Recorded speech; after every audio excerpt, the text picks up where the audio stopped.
Long ago, there was a village near the edge of this forest.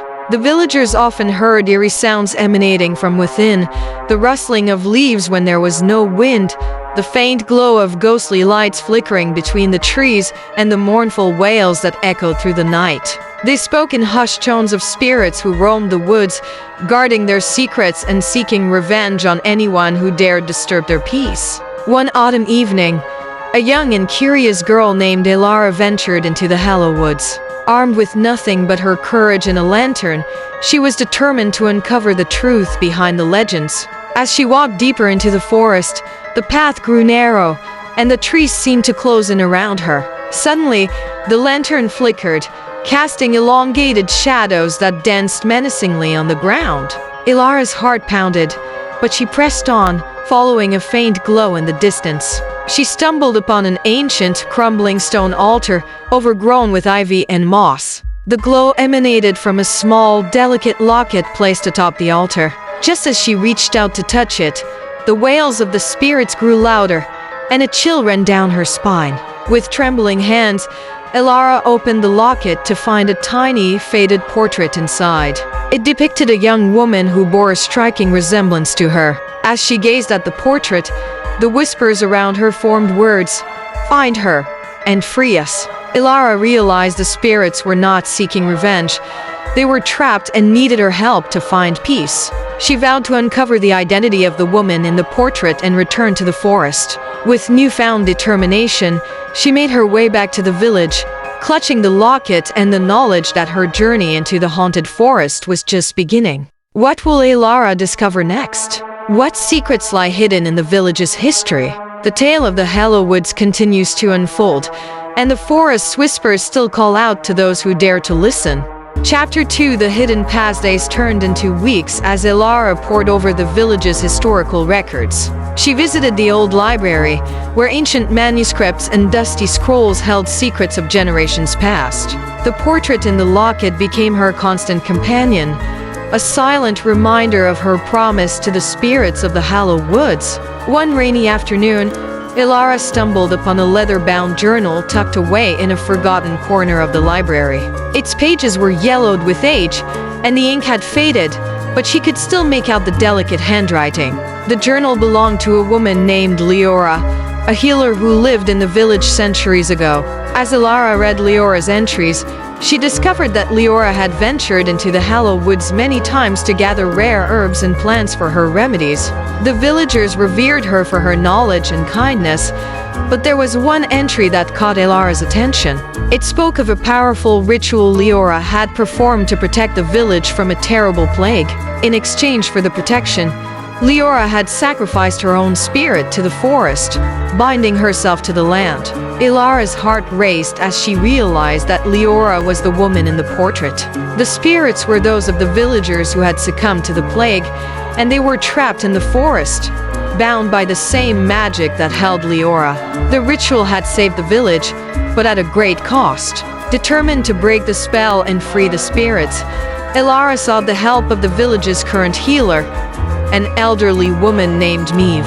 Meve had inherited Leora's knowledge and recognized the locket immediately. She revealed that the only way to undo the binding spell was to perform a ritual at the altar in the forest, using a combination of rare herbs and the blood of a direct descendant of Leora. Elara knew the task would be dangerous, but she felt a deep connection to Leora and the spirits. With Meve's guidance, she gathered the necessary ingredients and prepared herself for the journey back to the Hallow Woods. As she entered the forest once more, the air was heavy with anticipation. The whispers grew louder, urging her forward. Elara reached the altar, and under the light of the full moon, she began the ritual. She mixed the herbs, recited the ancient incantations, and offered a drop of her own blood. Feeling a surge of energy course through her, the forest trembled, and the spirits' wails turned into a harmonious chorus of gratitude. The ethereal glow of the spirits surrounded Elara, and she felt Leora's presence beside her. With a final whisper of thanks, the spirits faded into the night, free at last. Elara returned to the village, her heart full of both sorrow and fulfillment. She had honored her promise and discovered her own strength and courage in the process. The Hallow Woods, once a place of fear, had become a testament to the power of sacrifice and love. The village would never forget the bravery of Ilara and her legacy. Chapter 3. The forgotten prophecy. Weeks turned into months, and life in the village began to settle into a peaceful rhythm. Ilara often visited Neve, learning more about the healing arts and the ancient wisdom passed down through generations. The Hallow Woods, once feared, had become a place of reverence and tranquility. However, Ilara couldn't shake the feeling that her journey was far from over. One evening, as the sun dipped below the horizon, Neve called Ilara to her cottage. She handed Ilara an old, tattered scroll sealed with a wax emblem that bore the symbol of the forest. "This scroll has been kept hidden for centuries," Neve said. "It contains a prophecy that speaks of a guardian who would come to the Hallow Woods, someone with the power to protect and preserve its magic. I believe that guardian is you, Ilara." Ilara's hands trembled as she unrolled the scroll and read the faded words. The prophecy described a young woman with a heart pure and brave, who would face great challenges to safeguard the balance between the village and the forest. It spoke of a hidden relic, the Heartstone, which held the essence of the forest's magic. Only the guardian could find it and harness its power to maintain harmony. Determined to fulfill her destiny, Ilara set out on a new quest. With Neve's guidance and the support of the villagers, she ventured deeper into the Hallow Woods than ever before. The whispers of the spirits, now gentle and guiding, led her to a secluded grove where ancient trees formed a natural archway. As she stepped through the archway, Ilara found herself in a hidden glade, bathed in a soft, ethereal light. In the center of the glade stood a pedestal adorned with intricate carvings, and atop it rested a radiant gemstone, the Heartstone. Ilara approached the pedestal, feeling the warmth of the stone's magic envelop her. Just as she reached out to touch the Heartstone, a shadowy figure emerged from the darkness. It was the spirit of a sorcerer who had once sought to control the forest's magic for his own gain.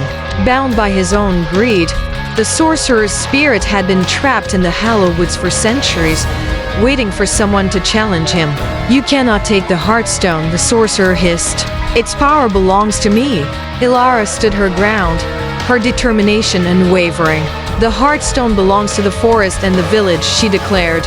"I am the guardian, and I will protect it." The sorcerer lunged at Ilara, but she held the Heartstone high, its light shining brilliantly. The sorcerer's form wavered, and with a final, anguished cry, he vanished into the night, his dark magic dispelled. As the light of the Heartstone filled the glade, Ilara felt a deep connection to the forest and its magic.